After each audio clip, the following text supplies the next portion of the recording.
keselamatanku. Jikalau Dia di pihakku, terhadap siapakah ku gentar?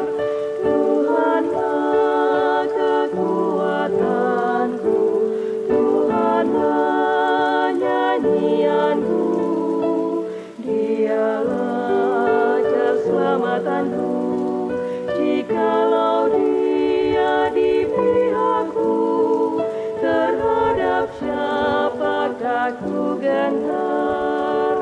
Tuhanlah kekuatanku, Tuhanlah nyanyianku, Dialah keselamatanku. Jikalau Dia di pihakku, terhadap siapakah ku gentar? Mazmur 125 ayat 1-2. Nyanyian ziarah. Orang-orang yang percaya kepada Tuhan adalah seperti gunung Sion yang tidak goyang, yang tetap untuk selama-lamanya. Yerusalem, gunung-gunung sekelilingnya. Demikianlah Tuhan sekeliling umat-Nya dari sekarang sampai selama-lamanya. Selamat pagi, Bapak, Ibu, Saudara yang berkati Tuhan. Bagaimana pagi hari ini, tanggal 3 September, kita boleh merasakan sukacita. Karena kita boleh kembali bersekutu secara online, secara dalam jaringan, dalam persekutuan doa pagi.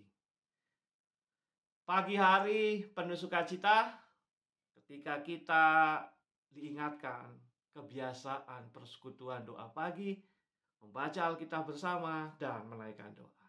Begitu mari kita berdoa, mohon pimpinan Roh Kudus agar kita boleh membaca Alkitab dengan baik. Kita berdoa. Bapa di dalam surga, kami bersukacita bahwa Engkau memberikan kami harapan baru, kehidupan baru hari ini, dan kami bertekad untuk menjalani kehidupan kami dengan penuh sukacita. Tuhan, kami akan membaca Alkitab, merenungkan kebenaran firman yang ada di dalamnya. Kiranya Tuhan menolong kami semua yang membaca Alkitab, agar kami boleh memahami pimpinan Roh Kudus, mengerti kehendak Tuhan dalam bacaan-bacaan kisah yang kami baca ini. Pimpinlah hamba-Mu agar ia juga boleh menjelaskan firman Tuhan seturut dengan kehendak-Mu. Berkati apa yang sudah ia persiapkan agar disampaikan dengan bahasa yang sederhana dan benar menurut kehendak Tuhan, sehingga kami siap untuk melakukan kehendak Tuhan. Dalam nama Tuhan Yesus Kristus kami berdoa. Amin. Saudara, bacaan pagi hari ini didasari oleh kitab Injil Matius, pasal yang ke-15, mulai ayat 21 sampai 31. Mari kalau ada yang ingin mempersiapkan Alkitabnya, dibuka halamannya, lembarnya. Saya akan membaca untuk kita semua. Lalu Yesus pergi dari situ dan menyingkir ke daerah Tirus dan Sidon. Maka datanglah seorang perempuan Kanaan dari daerah itu dan berseru, "Kasihanilah aku ya Tuhan, anak Daud, karena anakku perempuan kerasukan setan dan sangat menderita." Tetapi Yesus sama sekali tidak menjawabnya. Lalu murid-muridnya datang dan meminta kepadanya, "Suruhlah ia pergi, ia mengikuti kita dengan berteriak-teriak." Jawab Yesus, "Aku diutus hanya kepada domba-domba yang hilang dari umat Israel." Tetapi perempuan itu mendekat dan menyembah Dia sambil berkata, "Tuhan, tolonglah aku." Tetapi Yesus menjawab, "Tidak patut mengambil roti yang disediakan bagi anak-anak dan melemparkannya kepada anjing." Kata perempuan itu, "Benar Tuhan. Namun anjing itu makan remah-remah yang jatuh dari meja tuannya." Maka Yesus menjawab dan berkata kepadanya, "Hai ibu, besar imanmu, maka jadilah kepadamu seperti yang kau kehendaki. Dan seketika itu juga anaknya sembuh. Setelah meninggalkan daerah itu, Yesus menyusur pantai Danau Galilea dan naik ke atas bukit lalu duduk di situ. Kemudian orang banyak berbondong-bondong datang kepadanya, membawa orang lumpuh, orang timpang, orang buta, orang bisu, dan banyak lain lagi. Lalu meletakkan mereka pada kaki Yesus, dan ia menyembuhkan mereka semuanya. Maka takjublah orang banyak itu melihat orang bisu berkata, orang timpang sembuh, orang lumpuh berjalan, orang buta melihat, dan mereka memuliakan Allah Israel. Sampai di situ pembacaan firman Tuhan. Berbahagialah kita semua yang mendengarkan firman Tuhan dan melakukannya. Nah, situasinya pada bacaan yang kita perhatikan tadi adalah setelah Yesus berdebat, mungkin bertukar pendapat dengan orang ahli Farisi dan ahli Taurat, orang-orang Farisi Taurat mengenai adat istiadat yang katanya para murid Yesus melanggar adat istiadat orang-orang Yahudi. Nanti di ayat sebelumnya. Lalu Yesus pergi ke daerah Tirus dan Sidon. Nah, daerah Tirus dan Sidon ini adalah daerah di luar wilayah orang-orang Yahudi. Daerah Tirus dan Sidon itu belum percaya kepada Allah Israel. Menarik di sini. Setelah Yesus berdebat dengan pemuka-pemuka agama, ahli Taurat, orang Farisi, lalu ia pergi ke daerah Tirus dan Sidon. Nah, ketika di situ ia berjumpa dengan seorang perempuan. Orang perempuan ini anaknya kerasukan setan. Lalu perempuan ini minta tolong. Menarik. Kenapa orang Kanaan, perempuan Kanaan, minta tolong kepada Yesus? Ini artinya bahwa seorang ibu yang memohon dengan berkata, "Kasihanilah aku ya Tuhan, anak Daud, karena anakku perempuan kerasukan setan dan sangat menderita." Perhatikan sebutan, ya Tuhan, anak Daud menyebut Yesus. Apa artinya di sini? Ini artinya bahwa seorang ibu ini, ia sungguh-sungguh berproses dalam imannya. Berproses dalam kepercayaannya. Ia bukan dari orang Israel. Ia di luar orang Israel. Ia di luar yang dianggap orang-orang pilihan. Perempuan Kanaan yang dianggap najis, yang dianggap tidak ada harganya. Tetapi ia mau berproses untuk membuka diri, menerima Yesus sebagai Tuhan dan Mesias. Perempuan ini mengatakan bahwa, ya Tuhan, anak Daud. Mesias yang dijanjikan itu ada dalam diri Yesus. Iman itu membutuhkan proses. Iman, keyakinan kita, kepercayaan kita itu bukan hanya sekedar diberikan, tapi harus diusahakan untuk makin hari berproses, makin mengerti, makin merasakan, dan makin menjadi bagian diri kita. Kalau tema renungan firman Tuhan pagi hari ini adalah berusaha terus untuk percaya. Percaya adalah hasil olahan-olahan proses-proses iman itu. Menarik ya, perempuan Kanaan.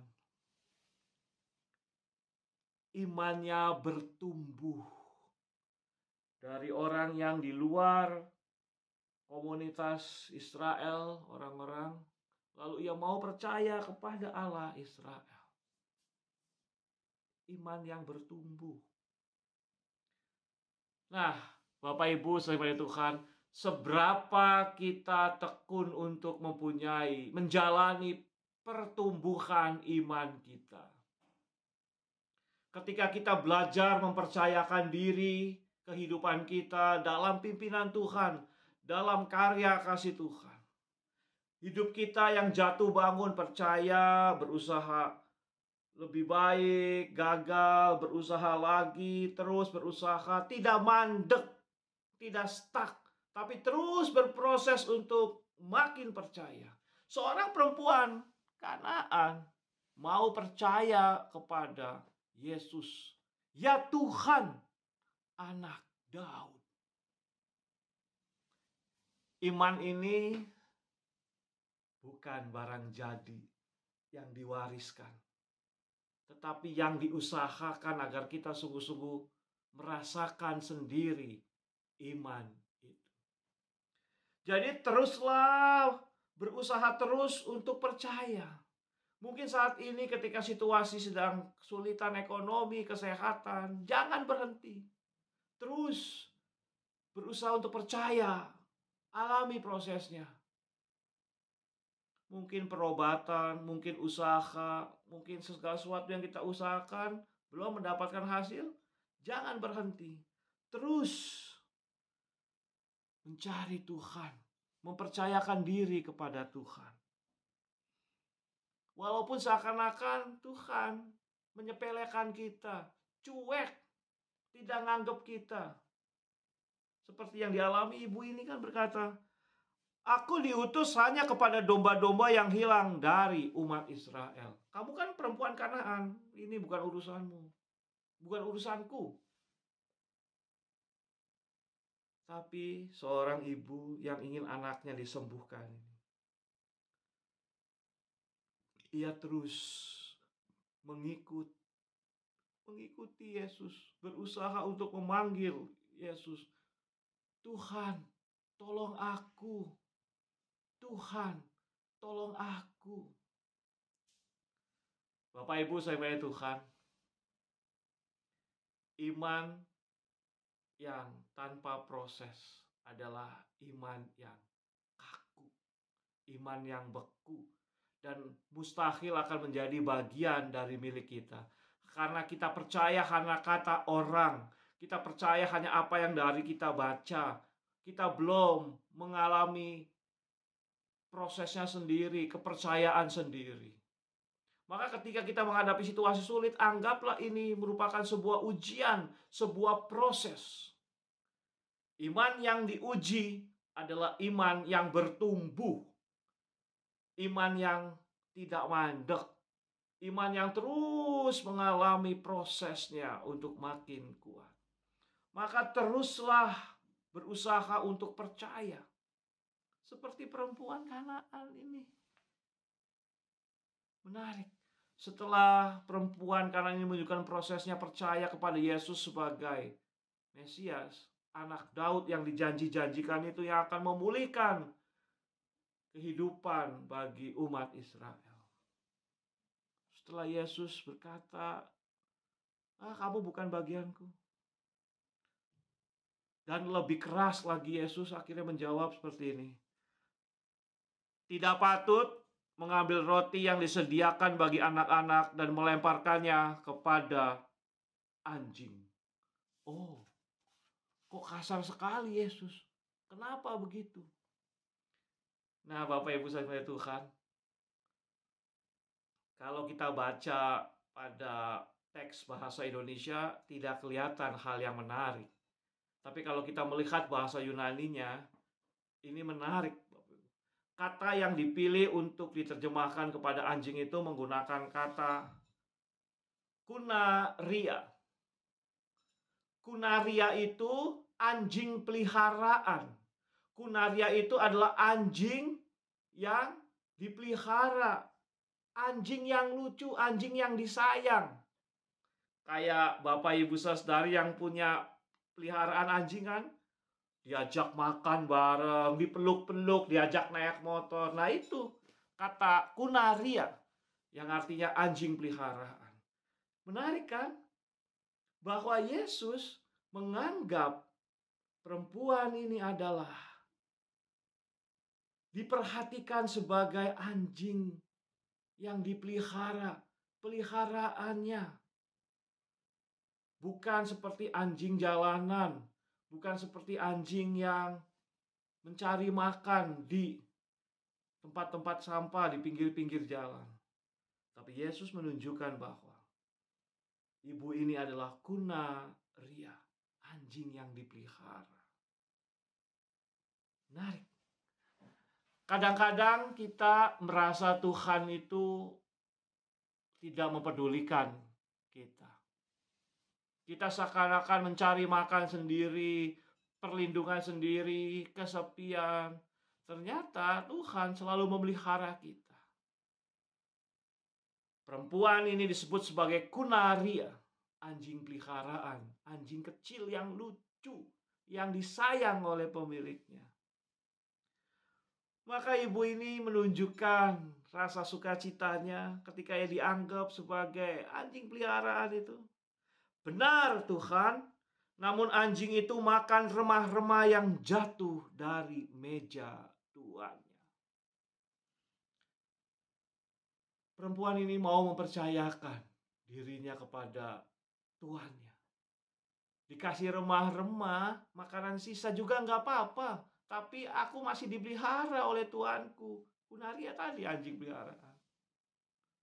Dan ini dianggap berharga oleh Yesus.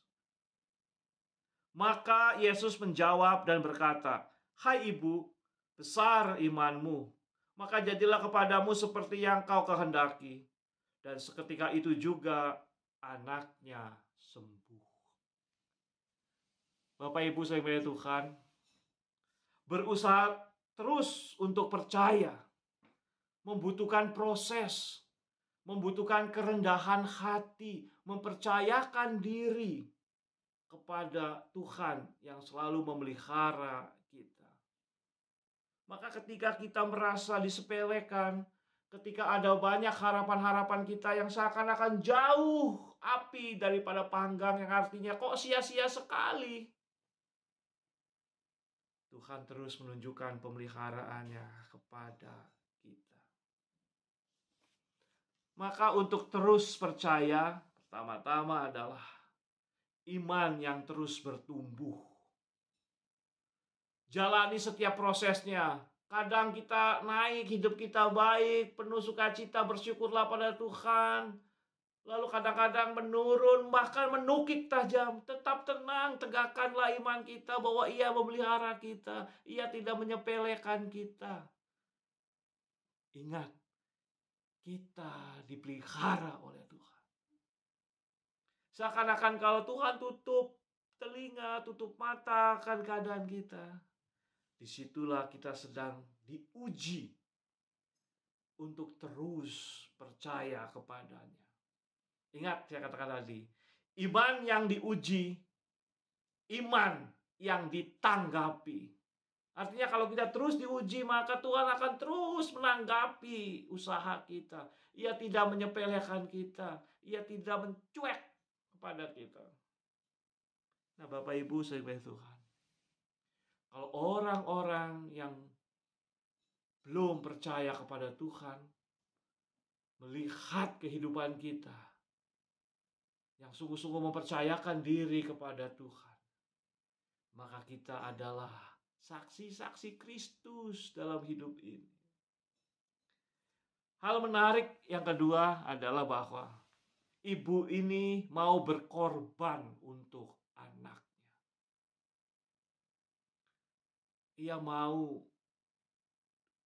merasakan disepelekan oleh orang lain. Ia mau diteriaki, bahkan mungkin para murid, "Weh kamu ibu, repotin saya aja nih, repotin kami aja nih, mengganggu kami. Stop, jangan berteriak." Tapi ibu itu terus menunjukkan belas kasihannya kepada anaknya, mau berkorban untuk anaknya. Hal yang kedua adalah bahwa kepercayaan kita kepada Tuhan, pada pemeliharaan Tuhan, harus ditunjukkan dengan juga pengorbanan bagi orang lain. Iman itu bukan hanya untuk diri sendiri, tapi untuk kebaikan orang lain juga. Bapak Ibu, saudara Tuhan, untuk terus percaya kepada Tuhan, bahwa pemeliharaannya akan mendatangkan kebaikan, kita perlu memiliki iman yang berproses. Jatuh bangunnya kita alami sebagai proses untuk kita mempercayakan diri pada pemeliharaan Tuhan. Hargai setiap proses kita. Kalau kita lagi gentar, mohonlah kekuatan pada Tuhan. Kalau hidup kita lagi penuh sukacita, bersyukurlah pada Tuhan. Jangan lupa diri. Iman yang terus percaya adalah iman yang berproses jatuh bangunnya.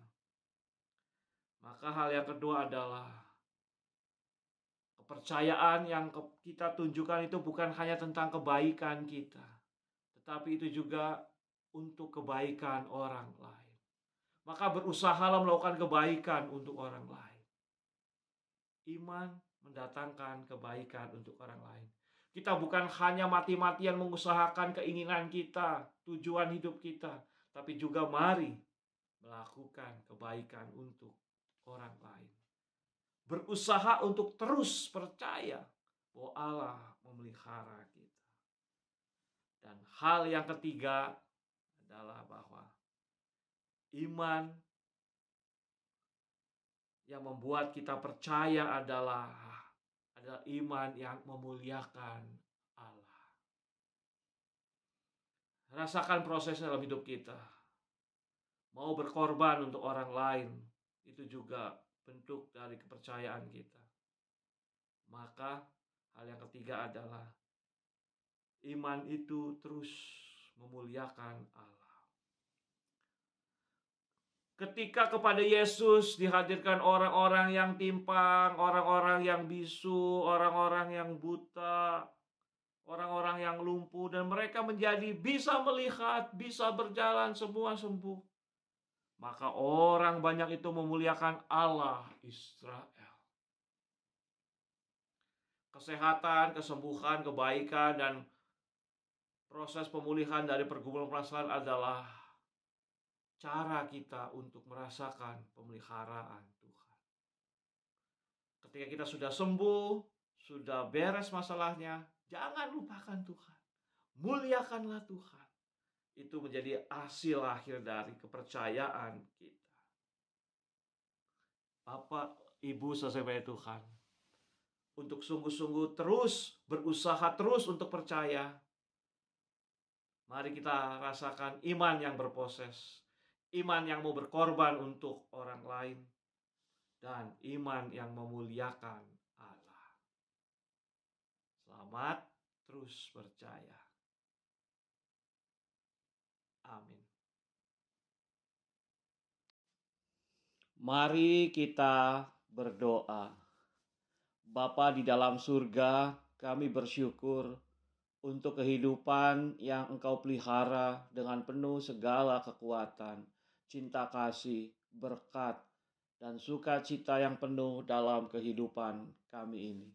Maafkan kami Tuhan ketika kami kurang mampu memahami jalan-jalan Tuhan yang memelihara kami dengan penuh kebaikan itu. Maka mampukanlah kami ya Tuhan, teguhkanlah kami untuk terus percaya bahwa dalam situasi apapun Engkau tidak pernah meninggalkan kami. Yang ada Engkau selalu membimbing kami, mendorong kami untuk mendapatkan kehidupan yang lebih baik. Maka kuatkanlah tekad kami ya Tuhan untuk terus percaya bahwa rancangan-Mu adalah rancangan damai sejahtera yang memberikan hari depan penuh pengharapan, bukan rancangan kesusahan. Pun dalam situasi pandemi COVID-19 yang masih kami harus waspadai ini Tuhan, walaupun di beberapa lingkungan kehidupan kami, level PPKM sudah menurun, ya Tuhan, ajari kami terus untuk waspada. Kiranya kami juga mempunyai kemampuan untuk mengendalikan diri, untuk terus menjaga protokol kesehatan, mengendalikan diri untuk menjaga kondisi psikologis kami, pikiran kami, hati kami, untuk tidak merasakan bosan, untuk tidak merasakan putus asa ketika situasi kehidupan kami lihat berjalan monoton. Bapa di dalam surga, untuk itu kami berdoa ya Tuhan, kiranya Engkau akan memberkati setiap usaha dari setiap pribadi-pribadi yang berusaha untuk meningkatkan dan mempertahankan kerjanya, perekonomiannya. Kiranya ya Bapa, agar semua hal yang dilakukan, usaha-usaha boleh berjalan dengan baik. Tuhan memberkati para pemilik modal, para pemilik kerja, agar mereka boleh juga memperhatikan kebaikan para karyawannya, agar bukan hanya mendorong untuk keuntungan perusahaan, tapi juga memperhatikan kebaikan dan kesejahteraan, ketenangan karyawan atau pegawai. Pun demikian dengan karyawan Tuhan, kiranya mereka juga diberikan kekuatan untuk bekerja dengan penuh giat, tidak bersungut-sungut dalam situasi yang sulit ini, dan berdedikasi dalam setiap tugas dan tanggung jawabnya. Bapa di dalam surga, kami berdoa untuk pribadi, lepas pribadi, yang berusaha dengan modal yang terbatas, minimal, yang harus mengeluarkan tenaga ekstra besar, yang harus keluar rumah di jalan-jalan. Tuhan, tolong mereka, jaga kesehatan mereka, berikan ketenangan agar rancangan Tuhan nyata atas diri mereka. Yang sedang berusaha untuk mencari pekerjaan, yang berusaha untuk mengganti usaha kerjanya, Tuhan berkatilah agar rancangannya itu seturut dengan rencananya itu seturut dengan kehendak-Mu. Bapa di dalam surga, kami berdoa agar semua usaha yang dilakukan untuk mengantisipasi, menanggulangi penyebaran virus COVID-19 ini dengan varian-variannya dapat dilaksanakan dengan baik, yang dikomandoi oleh pemerintah pusat maupun daerah. Tuhan tolong agar koordinasi penanganan penyebaran virus COVID-19 ini bisa dilaksanakan dengan baik. Masyarakat dan setiap elemen masyarakat merespon usaha untuk mengantisipasi penyebaran virus COVID-19 ini dengan baik, Tuhan. Bapa dalam surga, kami berdoa untuk vaksinasi di semua tempat, bukan saja di Indonesia, tetapi di dunia. Kami berdoa Tuhan agar seluruh rakyat Indonesia boleh mendapatkan kesempatan vaksinasi dengan baik, Tuhan. Di daerah-daerah yang terpencil, di provinsi-provinsi Republik Indonesia, Tuhan tolong agar semua boleh mendapatkan vaksin COVID-19. Tuhan, ada kelompok masyarakat yang tidak bisa dengan cepat mendapatkan vaksin karena ada komorbid, karena ada sakit-sakit yang tidak bisa dilaksanakan vaksinasi. Tuhan tolong mereka, Tuhan tolong para ilmuwan, dokter, agar mereka juga boleh mendapatkan hal yang baik untuk pasien-pasien atau orang-orang yang dengan kondisi demikian. Pun untuk anak-anak Tuhan yang di bawah 12 tahun, kiranya mereka juga boleh mendapatkan keamanan dari kami, para orang-orang dewasa Tuhan yang sudah divaksin, yang sudah mendapatkan kebaikan dari vaksinasi 1 atau 2. Tuhan tolong anak-anak yang di bawah umur 12 tahun agar mereka juga boleh dijaga kesehatannya. Bapa di dalam surga, kami berdoa untuk segala situasi keamanan di Republik Indonesia. Kiranya Tuhan menolong agar semuanya itu boleh berjalan dengan baik. Rakyat dengan pemerintah boleh bekerja sama untuk menyatakan keadilan, kedamaian, kesejahteraan di Republik Indonesia ini dirasakan oleh berbagai macam masyarakatnya Tuhan di setiap tempat. Bapa di dalam surga, kami berdoa untuk mereka yang sedang bergumul dengan kelemahan tubuh. Mungkin mereka sedang mendampingi orang tuanya yang lanjut usia, mungkin mereka sedang mendampingi anaknya yang sakit, bahkan mungkin dirinya sendiri yang sakit, sahabatnya. Tuhan, tolong mereka. bukan saja hanya yang sakit, yang lemah tubuh, tetapi keluarga yang mendampingi, agar mereka diberikan sukacita yang penuh untuk sama-sama memiliki hati yang gembira, menantikan kesembuhan dan kebaikan kesehatan dari Tuhan saja. Bapa di dalam surga, kami berdoa untuk keluarga yang berduka karena Engkau telah memanggil pulang anggota keluarganya.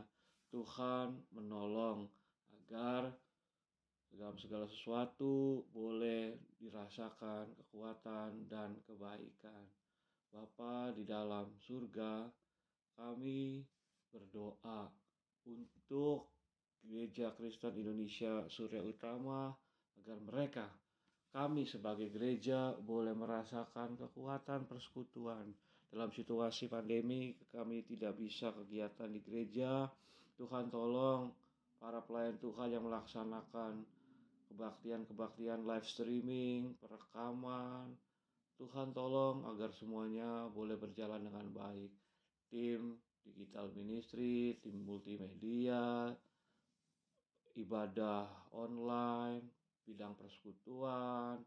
Tuhan, kami boleh bersatu hati untuk merespon situasi pandemi ini sehingga situasi persekutuan tetap kami rasakan di Gereja Kristen Indonesia Surya Utama.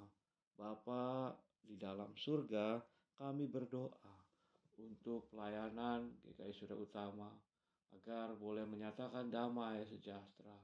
Terima kasih ya Tuhan, inilah doa kami yang kami naikkan di dalam nama Tuhan Yesus Kristus yang telah mengajarkan kami bersama-sama untuk berdoa. Bapa kami yang di sorga, dikuduskanlah namamu, datanglah kerajaanmu, jadilah kehendak-Mu di bumi seperti di sorga. Berikanlah kami pada hari ini makanan kami yang secukupnya, dan ampunilah kami akan kesalahan kami, seperti kami juga mengampuni orang yang bersalah kepada kami. Dan janganlah membawa kami ke dalam pencobaan, tapi lepaskanlah kami daripada yang jahat, karena Engkau yang punya kerajaan, kuasa, dan kemuliaan sampai selama-lamanya. Amin.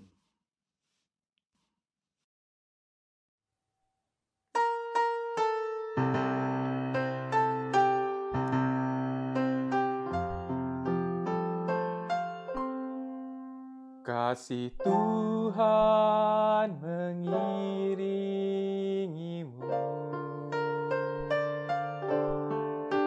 dan sayap-Nya melindungimu.